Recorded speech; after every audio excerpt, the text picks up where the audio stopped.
ఒక తల్లి రోజంతా కూలి పని చేసి పని ముగించుకొని ఇంటికైతే తిరిగి వస్తుంది. ఆమె తలుపు తీసి తన బంగారు తల్లి ఎక్కడుందని లోపటికెళ్ళి చూస్తుంది. కానీ ఆమె ఎక్కడ కూడా కనిపించకపోవడంతో ఆమెను పదే పదే పిలుస్తుంది.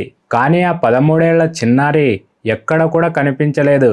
దాంతో చుట్టుపక్కల ఇంట్లో అమ్మాయి వెళ్లే ప్రతి చోట వెతుకుతుంది ఆ తల్లి. ఎంత వెతికినా ఆ 13 ఏళ్ల అమ్మాయి యొక్క ఆచూకీ అయితే ఎక్కడ కనిపించలేదు. దాంతో చాలా కంగారు పడిపోయిన ఆ తల్లి వేగంగా పోలీస్ స్టేషన్కు వెళుతుంది. ఆమె పోలీస్ స్టేషన్ లోపలికెళ్ళి జస్ట్ సార్ వాళ్ళ దగ్గర నించుందో లేదో పోలీసోళ్ళ ముందల్నే గట్టి గట్టిగా ఏడవడం స్టార్ట్ చేసేసింది ఆ తల్లి.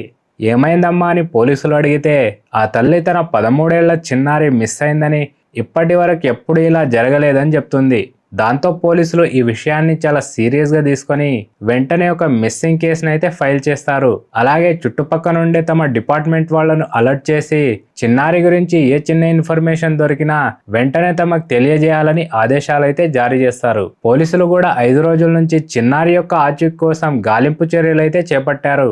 ఇలా 5 రోజుల తర్వాత ఆ చిన్నారి ఒక హోటల్లో ఉందనే క్లూ పోలీసులకైతే దొరుకుతుంది. దాంతో పోలీసులు ఆ హోటల్ని అయితే 4 వైపుల నుంచి చుట్టుముట్టేస్తారు. అందులోనే ఒక పోలీస్ ఆఫీసర్ గారు సాధారణ దుస్తుల్లోనే ఒక కస్టమర్ లాగా హోటల్ లోపలికైతే వెళతాడు. ఎందుకంటే ఆ 13 ఏళ్ల అమ్మాయిని ఒక హోటల్లోనే కాకుండా వేర్వేరు హోటళ్లకు తిప్పుతూ దారుణమైన అరాచకాలకు పాల్పడుతున్నట్టు పోలీసు వాళ్ళకైతే సమాచారం దొరుకుతుంది. అలా నార్మల్ డ్రెస్ లోనే హోటల్లోకి వెళ్ళిన పోలీస్ అధికారి హోటల్ నిర్వాహకులకు తక్కువ వయసున్న చిన్నారి కావాలంటాడు. అప్పుడు ఆ హోటల్ వాళ్ళు ఆ చిన్న పాప యొక్క ఫోటోనైతే చూపిస్తారు.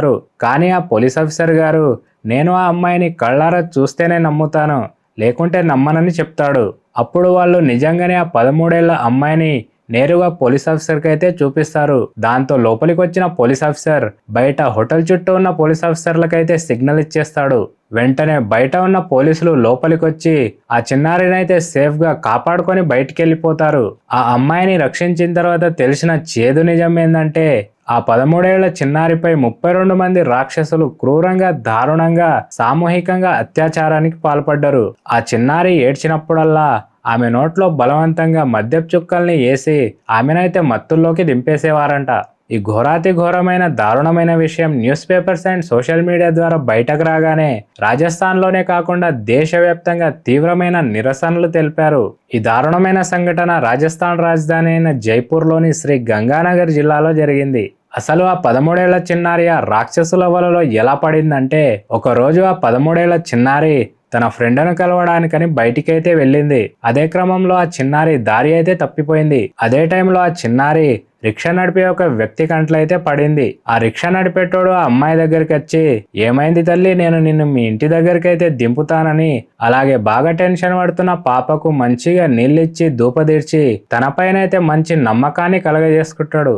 అలా ఆ చిన్నారి పాపను రిక్షాలో తీసుకొని బయలుదేరిన రిక్షాతను హోటల్ జాయ్ ఇన్ అనే హోటల్ ముందు రిక్షానైతే తీసుకెళ్లి ఆపేస్తాడు.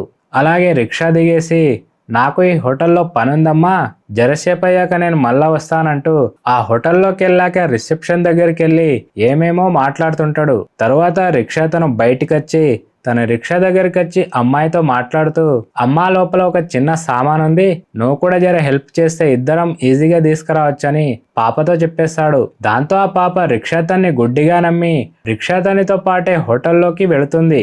ఆ హోటల్లోకి వెళ్ళాక చిన్నారిని ఒక గదిలో కూర్చోబెట్టి ఆ రిక్షా డ్రైవర్ అక్కడి నుంచి ఫరారైపోతాడు. కానీ అసలు విషయం ఏంటంటే ఇందాక రిక్షా డ్రైవర్ హోటల్లోని రిసెప్షన్ దగ్గరికి వెళ్ళి ఆ అమ్మాయిని అమ్మేయడానికని హోటల్ వాళ్ళతో బేరమాడి ఉన్నాడు.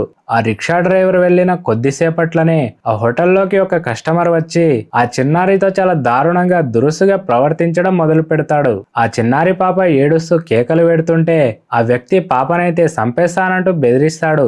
మొదటి రోజే ఆ అమ్మాయిపై ఒకరి తర్వాత ఒకరు అలా 6 మంది చాలా క్రూరంగా అరాచకానికైతే పాల్పడ్డారు. రెండవ రోజు ఆ చిన్నారి తల్లిని మరొక హోటల్ కు మారుస్తారు. మూడవ రోజు మరొక చోటుకి. ఇలా ప్రతిరోజు హోటళ్ల మీద హోటళ్లను మారుస్తూ కొత్త కొత్త కస్టమర్ల ముందల చిన్నారి తల్లిని తోసేసేవారు. పాప సహాయం కోసమని అరిచినప్పుడల్లా, కేకలు పెట్టినప్పుడల్లా ఆమె నోట్లోకి బలవంతంగా మద్యపు చుక్కలను వేసేసి ఆమెను మత్తులోకి జారేలా చేసేసేవారు. ఇలా 5 రోజుల్లో దాదాపుగా 32 మంది రాక్షసులు ఆ చిన్నారి పైన అఘాయిత్యానికి పాల్పడ్డారు. అంతేకాకుండా ఆ చిన్నారి తల్లి ఫోటో తీసి సోషల్ మీడియా ప్లాట్ఫామ్ లో అప్లోడ్ చేస్తూ ఆన్లైన్ లో వ్యాపారాల కోసమని కస్టమర్లను ఆకర్షించడం ప్రారంభించారు. అదే టైంలో ఆ చిన్నారి యొక్క మదర్ ఆ పాప కనిపించకపోయేసరికి ఏడుస్తూ పోలీస్ స్టేషన్కి వెళ్లి తన 13 ఏళ్ల పాప కనిపించడం లేదని మిస్సింగ్ కేసునైతే ఫైల్ చేయించింది. పోలీసులు కూడా వెంటనే రంగంలోకి దిగి చివరికి ఆ 13 ఏళ్ల చిన్నారిని ఒక హోటల్లో ఉన్నట్టు సమాచారం తెలుసుకుని పక్కా ప్లాన్తో మెరుపు దాడి చేసి పాపనైతే సురక్షితంగా కాపాడారు. ఆ చిన్నారిని రక్షించిన వెంటనే వైద్య పరీక్షల కోసం ఆసుపత్రికని ఆమెను తరలించారు. ఆ పాప జరిగిందంతా తన తల్లికి చెప్పగా ఆ తల్లి అయితే కన్నీరు మున్నీరైంది. అసలు స్టార్టింగ్ లో అయితే ఈ విషయాన్ని 4 గోడల మధ్యనే నొక్కి పడేయాలని చూశారు గాని ఈ ఘోరమైన సమాచారం ప్రజలకు తెలుసుడుతో నగర వ్యాప్తంగా జనాలు రోడ్లపైకి వచ్చి భారీగా నిరసనలు ర్యాలీలు చేపట్టారు. దానికి తోడు సోషల్ మీడియా ఒత్తిడి కూడా పెరిగింది. అదే టైంలో ఆవేశం కట్టలు తెంచుకున్న అధికారులు కూడా బుల్డోజర్లతో విరుచుకుపడి ఆ హోటళ్లనైతే నేలమట్టం చేసి పడేశారు. అలాగే హోటల్ యజమాని అయిన మయాంక్ సేన్ ఇంకా హోటల్ మేనేజర్ అయిన హర్దీప్ సింగ్ లను కూడా పోలీసులు అరెస్ట్ చేశారు.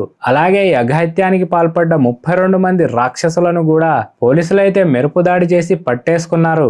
ఇంకా అమ్మాయిని అమ్మేసిన లుచ్చానా కొడుకు రిక్షా డ్రైవర్ ఉన్నాడు కదా, అతని పేరు రాంబాబు. అతన్ని కూడా పోలీసులు అరెస్ట్ చేసి కొడుకుని కుక్కను కొట్టినట్టే కొట్టారు. ఆ చిట్టి తల్లి యొక్క మానసిక పరిస్థితి తీవ్రంగా దెబ్బతినడంతో ఆమెను చైల్డ్ వెల్ఫేర్ కమిటీకి అప్పగించి మహిళా సైకాలజిస్టుల సహాయంతో కౌన్సిలింగ్ అయితే ఇప్పిస్తున్నారు.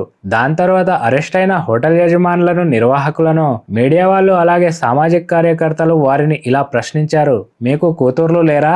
ఉంటే మీ కూతుర్లనే ఆ కస్టమర్లకు ఇయ్యొచ్చు కదా అంటే ఆ హోటల్ యజమానులు అయితే సమాధానం ఇవ్వకుండా సిగ్గుతో తల వంచుకున్నారు. అసలు ఈ వీడియో చేయడానికి ముఖ్య ఉద్దేశం ఎవరిని బాధ పెట్టడానికి, భయపెట్టడానికి కాదు గైస్. సమాజంలో అవగాహన మరియు హెచ్చరికను కలిగజేయడమే ఈ వీడియో యొక్క ముఖ్య ఉద్దేశం.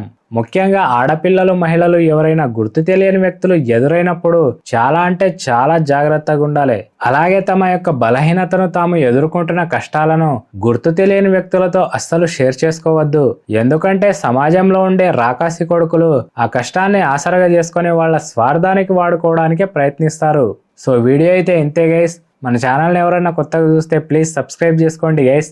ఇంకొక వీడియోలో కలుద్దాం. Thank you.